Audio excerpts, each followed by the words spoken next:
determinado, ¿ya? Uno habla de las cosas como más suntuarias, ¿ya? Las joyas estas, por ejemplo, que usan, ¿verdad? Que son carísimas, la realeza. Entonces, hay un mercado que es un mercado exclusivo.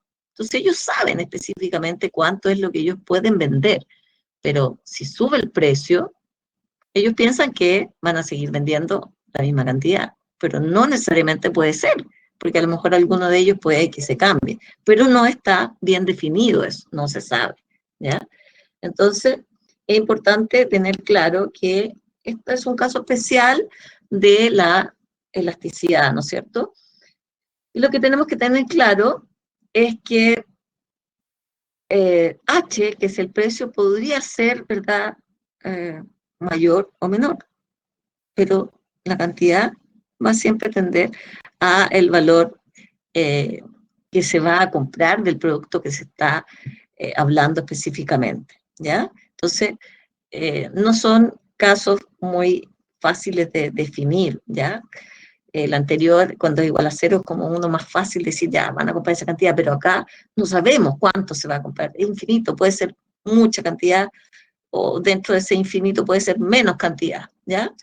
Es una función de elasticidad de los casos especiales que es difícil de explicar, ¿ya?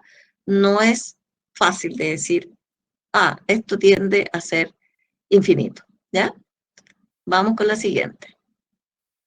Si hay alguna duda al respecto de lo que estamos... ¿alguien no me escucha?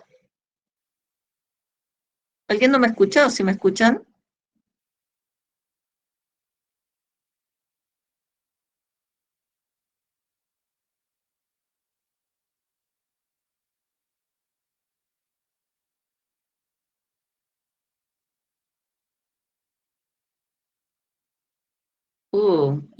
Ya. No se preocupe el alumno que dice que no entiende nada de la fórmula, no se preocupe porque vamos a hacer el ejercicio y ahí lo va a entender, ¿ya? Así que quédense tranquilo que obviamente cuando uno le presenta una fórmula al principio no entiende nada, pero no se preocupe que haciendo ejercicio, ¿verdad? Lo van a entender.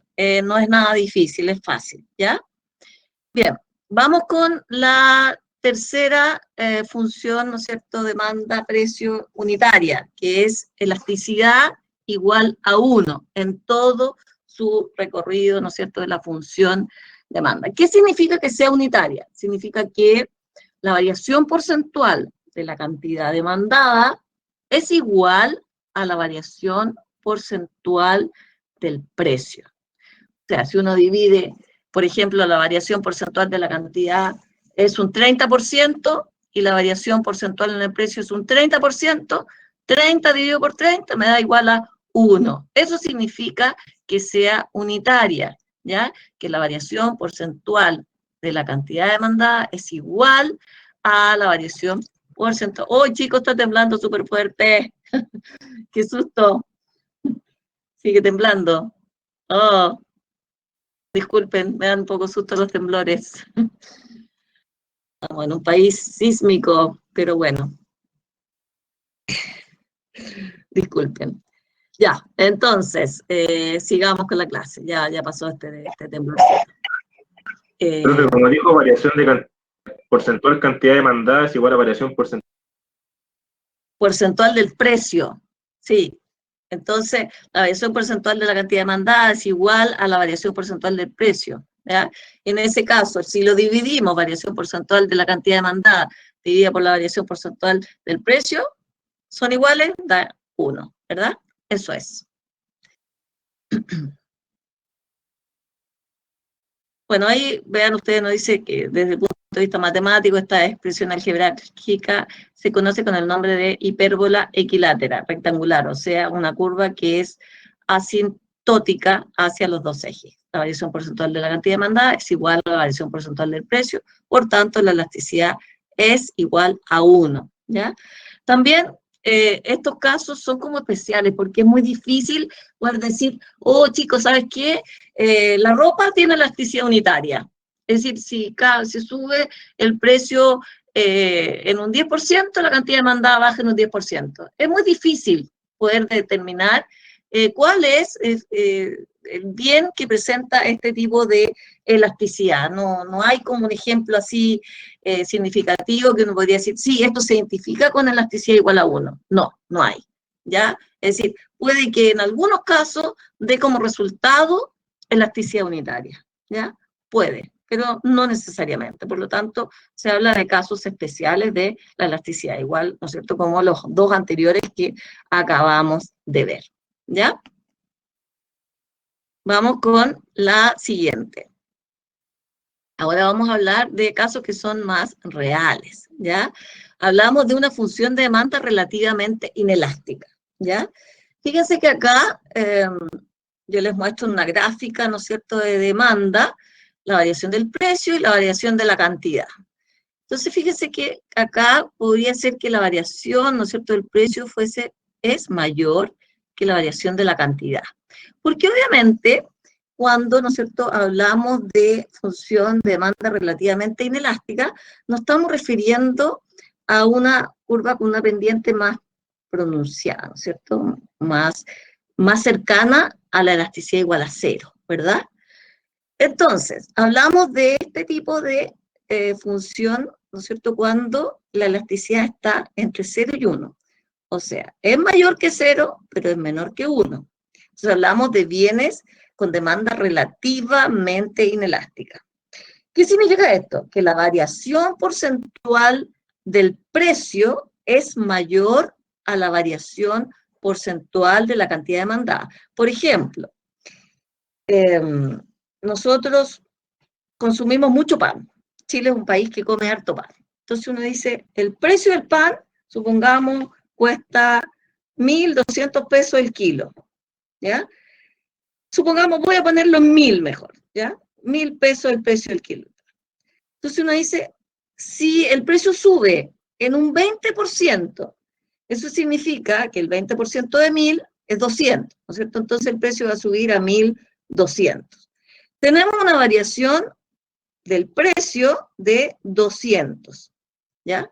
Pero para poder calcular la elasticidad, nosotros tendríamos que saber las cantidades demandadas. Entonces, supongamos que al precio de 1.000 se consumen 100 unidades, ¿ya? Y al precio de 1.200 se consumen 98 unidades.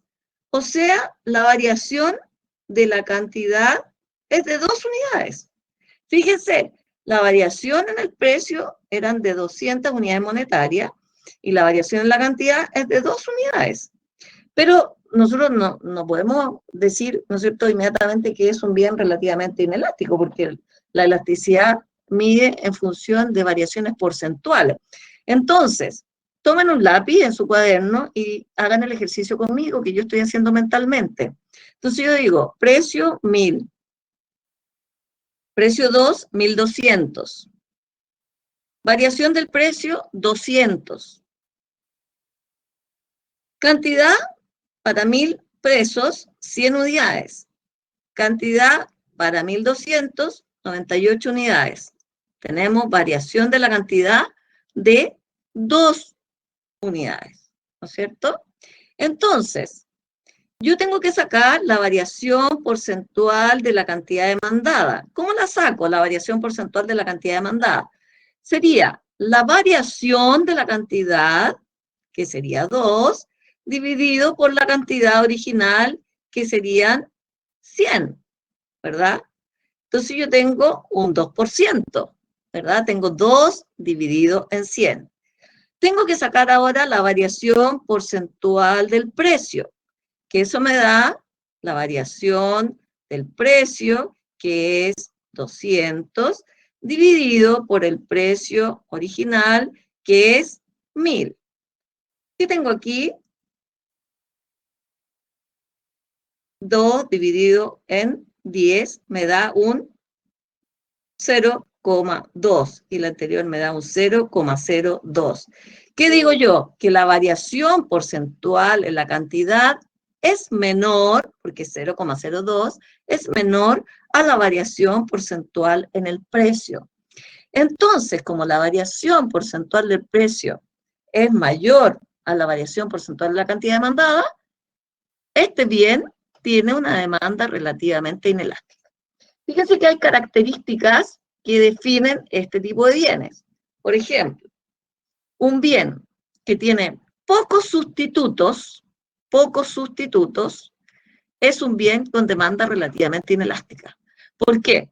Porque, por ejemplo, ¿cómo sustituyo la leche? ¿No es cierto? Si me gusta tomar leche, ¿por leche en polvo? No, pero no me gusta la leche en polvo. Bueno, entonces uno dice, la variación en la cantidad demandada de leche va a ser menor a la variación, ¿no es cierto?, que puede tener precio, porque la leche no tiene muchos sustitutos.